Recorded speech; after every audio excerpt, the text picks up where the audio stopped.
नमस्कार and welcome back. Operation सिंदूर हमने कभी बंद किया ही नहीं था।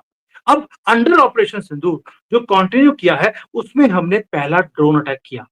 अब ये कौन रिपोर्ट कर रहा है?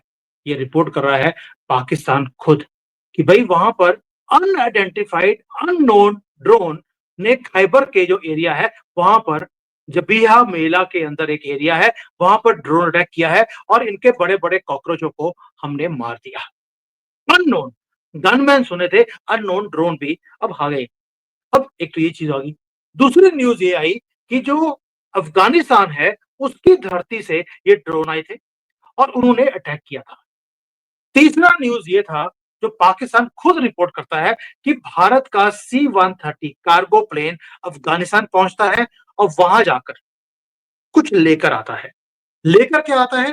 वो एक हिडन ड्रोन थे उसके अंदर जो हमने इजराइल से लिए थे, हिरॉन ड्रोन्स।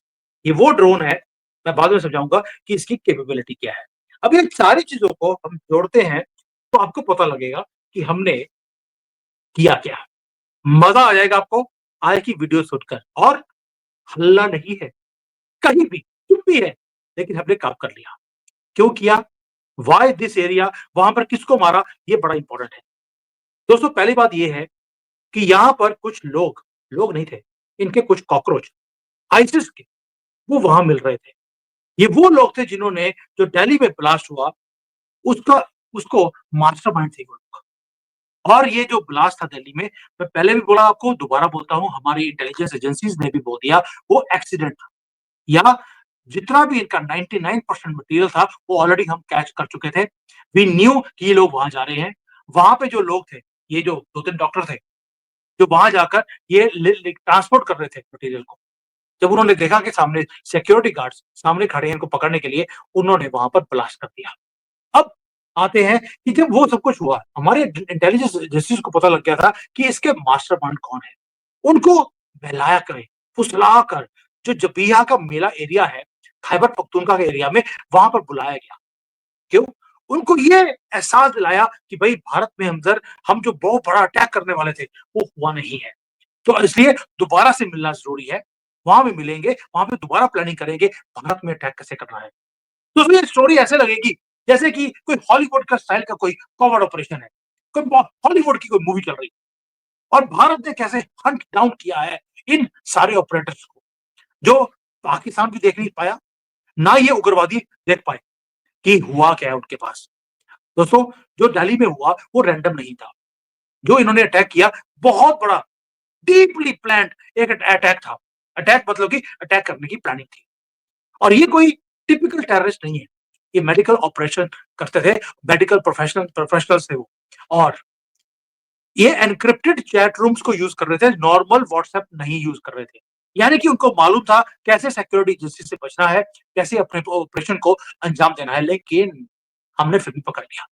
अब आते हैं कहां से ऑपरेट कर रहे थे? खैबर के एरिया से। पहले तो पीओके में थे, पीओके से भागकर ये खैबर में गए, वहां पर भी मारे गए। अब आते हैं कि जो ऑपरेटर थे, कई बार वो लोग बोल देते हैं सर ये ना डॉक्टर थे, उग्रवादी नहीं थे और ये मस्जिदों का कोई इनका लेना देना नहीं है। मैं आपसे सिंपल क्वेश्चन पूछता हूँ, जो एक गंदी सी मस्जिद थी जहां पर 3 घंटे ये वहां पर वो डड्डू पोज करते रहे 3 घंटे के लिए, वो क्या कर रहे थे वहां पर? वो वहां पर प्लानिंग ही कर रहे थे कि कैसे जाकर हमने अटैक्स करने हैं। और हमारी इंटेलिजेंस एजेंसीज को हर एक मूवमेंट का मालूम था, इसलिए ट्रैप को बिछाया गया। 99% अमोनियम नाइट्रेट जो स्टॉक पाइल्स है इनके, कौन कौन सी मस्जिद के नीचे पड़ा है हमने सारा निकाल लिया है। अब तो पता लगा कि फरीदाबाद के पास कोई गंदी सी इनकी मजारे हैं, मस्जिदें हैं, इवन की मदरसे हैं, उसके नीचे हमास स्टाइल में टनल्स बनाई हुई हैं, वहां से भी सामान पकड़ा गया है। We knew each and everything. इसलिए जब आखिरी कड़ी लगी थी कि इनके मास्टरमाइंड्स को पकड़ना। अब इंटेलिजेंस का वेब देखिए आप, कि हमारे जो इंटेलिजेंस एजेंसीज हैं उन्हें यह पता था कि एग्जैक्ट लोकेशन, एग्जैक्ट टाइम, कब ये मीटिंग होने वाली। कैसे हो सकता है? ये जो आईसिस के लोग हैं ये तो कभी मिलते ही नहीं है, ये अलग अलग रहते हैं ताकि इनके ऊपर अटैक ना हो सके। और जो आईसिस के टॉप कमांडर्स हैं उनको पहले बुलाया गया वहां पर, उस विलेज के अंदर जहां पे आसपास कोई और रहता ही नहीं है। और ये विलेज भी बहुत इंपॉर्टेंट था। ये बागराम एयरबेस से ओनली 197 किलोमीटर ये दूर था। बागराम एयरबेस जो ऑलरेडी हमारे कब्जे में है। हमारा भारत का झंडा वहाँ पे लहरा दिया गया है। Precision intelligence, Hollywood style precision, ऊपर से बागराम एयरबेस के बिल्कुल पास में। और हमने क्या किया? बस एक ड्रोन। अब जो ओशन जो सर्कल्स होते हैं, वहाँ पे पता लग रहा है कि फाइव आइज़ वही इंटेलिजेंस शेयरिंग के 5 कंट्रीज़ जिसका हम अनऑफिशियल मेंबर बन चुके हैं। हम अपनी इंटेलिजेंस एजेंसीज़ की जो रिपोर्ट्स होती हैं, उनके साथ शेयर करते हैं, वो हमारे साथ शेयर कर रहे हैं। आपको याद होगा मैंने डिटेल में इसके ऊपर वीडियो बनाया था। हम उनके साथ काम कर रहे हैं, जो दुनिया का मोस्ट पावरफुल स्पाई नेटवर्क है। हमने ल्योर किया आईसिस के लीडर्स को, उनको बिलीव करवाया कि भैया अगला अटैक दोबारा से प्लान करते हैं। और जो ये टेररिस्ट थे, ये अपने आप को बहुत ही शाने समझते हैं। They walked right into our trap. अब आते हैं उसके बाद हमने क्या किया? पहले तो उनको बुलाया एक जगह पे, उसी वक़्त जब ये वहाँ पे पहुँच रहे थे, दिल्ली से प्लेन उड़ता है, C-130J। ये प्लेन उड़ता है और उड़ता है जिसको सुपर हरकुलिस फ्लाइट बोलते हैं। ये जाता है अफ़गानिस्तान में, लैंड नहीं करता। ये उड़ता है और साथ में उसके अंदर जाता है एक हिरॉन टीपी, एवेपोराइज़्ड ड्रोन। ये इज़राइल का बनाया हुआ है, ये कॉम्बैट प्रोवन है, भारत के पास है। और इसकी खूबसूरती क्या है दोस्तों, जब ये हमारा जो बड़ा प्लेन है, जब ये उड़ के अफ़गानिस्तान में गया था मदरशिप की तरह, उसके अंदर ये ड्रोन पड़े हुए थे। ये ड्रोन डिसेंबल्ड जाते हैं, लेकिन आप फ्लाइट के दौरान आप इसको असेंबल कर सकते हैं। असेंबल करने के बाद मिड फ्लाइट में आपने उसको छोड़ दिया। ये गया, अपना काम करके वापस आया, मदरशिप में बैठा, वो मदरशिप अभी घूम रही है अफ़गानिस्तान में और वो वापस दिल्ली आ जाती है। आधे घंटे में काम खत्म। पाकिस्तान को पता भी नहीं लगा कि उनकी ठुक गई है। दोस्तों, ये जो ड्रोन दिखाया मैंने आपको, इसकी रेंज है 1000 किलोमीटर की।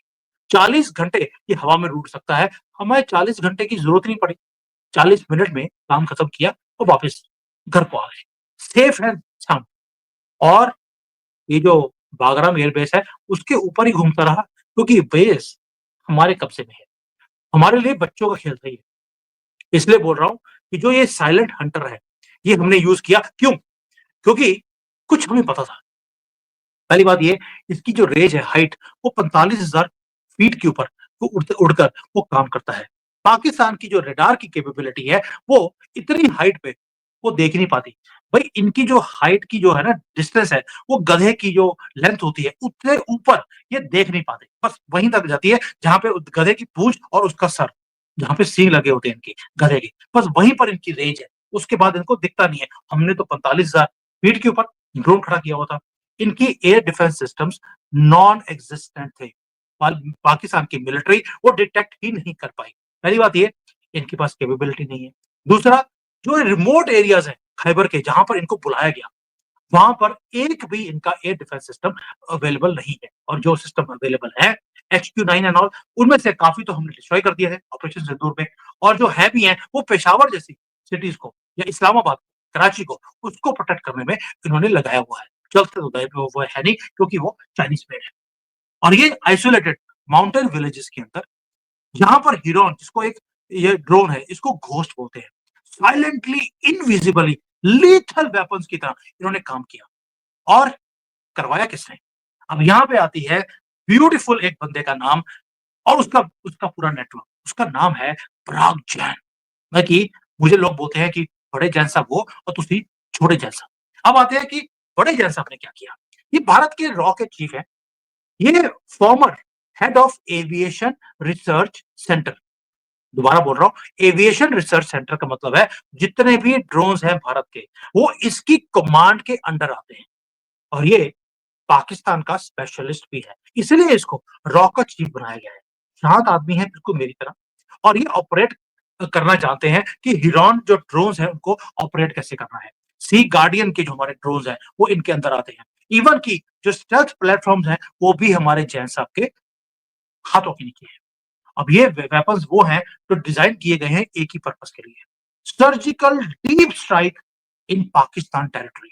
और जैन साहब बड़े वाले, उनको मालूम था कि टारगेट कहाँ पहुँचने वाला है। उनको मालूम था कि हमारी कैपेबिलिटी क्या है। उनको ये भी मालूम था कि पाकिस्तान के अंदर कहाँ पे ब्लाइंड स्पॉट है। इसलिए ब्लाइंड स्पॉट पे उन लोगों को बुलाया गया। इम्प्रोवाइजेशन नहीं है दोस्तों, कैलकुलेटिव डेवास्टेशन है जो जैन साहब ने करी।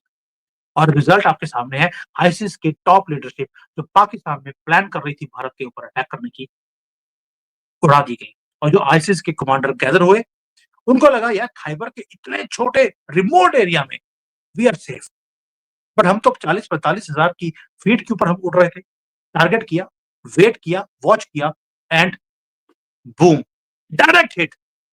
कोई डैमेज इधर-उधर नहीं, सिर्फ उसी झोपड़ी में जहां पर इनकी मीटिंग हो रही थी।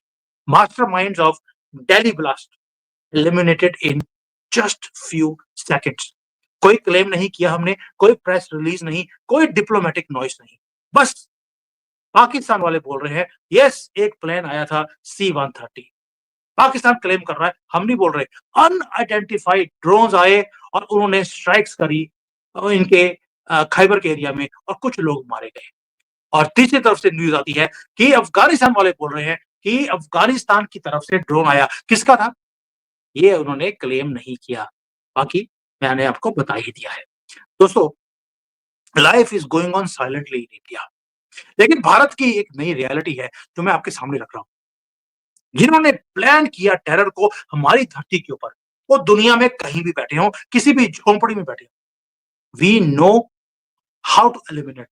अब ये हमें एलिमिनेट नहीं, हम इनको करेंगे। और जो इन्होंने व्हाइट कॉलर का जिहाद शुरू कर लिया है, वो बेशक व्हाइट कॉलर के जिहादी हों या वो माउंटेन के अंदर इनके कॉकरोच बैठे हों, कोई भी हमारी रीच से अब दूर नहीं है। अब हम रिएक्टिव डिफेंस करते हैं, रिएक्शन नहीं, अब एक्शन है।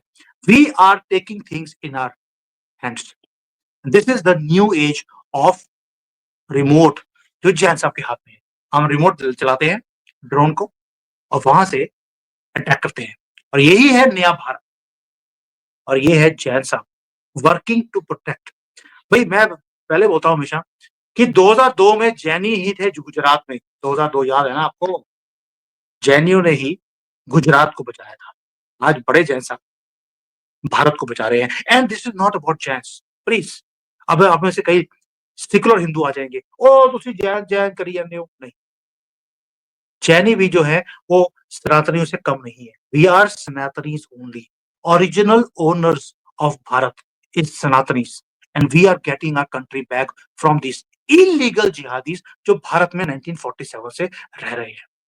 आज गर्व से दोबारा से भारत माता की जय, जय Siya Ram and Vande Mataram. And help with this बकरी वाली दाढ़ी एंड जाली वाली टोपी, जिसको बंदर वाली टोपी बोलते हैं। एंड इनको अब एक-एक कर कर देश से बाहर निकालने का काम मुहिम गवर्नमेंट ने शुरू कर दी है। हिमंता बिस्वा जी के ऊपर वीडियो बनाया था, जाकर एन्जॉय कर लीजिए। और जो योगी जी कर रहे हैं, एक-एक कर कर इनकी गंदी मस्जिदें तोड़ी जा रही हैं। इनके जो रेलेवेंस थी पॉलिटिकल, ये इल्लीगली आकर वोट करते थे, वो रेलेवेंस को खत्म कर दिया एसआईआर के थ्रू। और जो कॉकरोच जो पाकिस्तान में बैठे हों या बांग्लादेश में, एक-एक कर कर चुन-चुन कर उनको खत्म किया जा रहा है। ये है भारत, और इसीलिए हमने मोदी जी को 3 बार चूज़ भी किया था। Thank you. जय हिंद।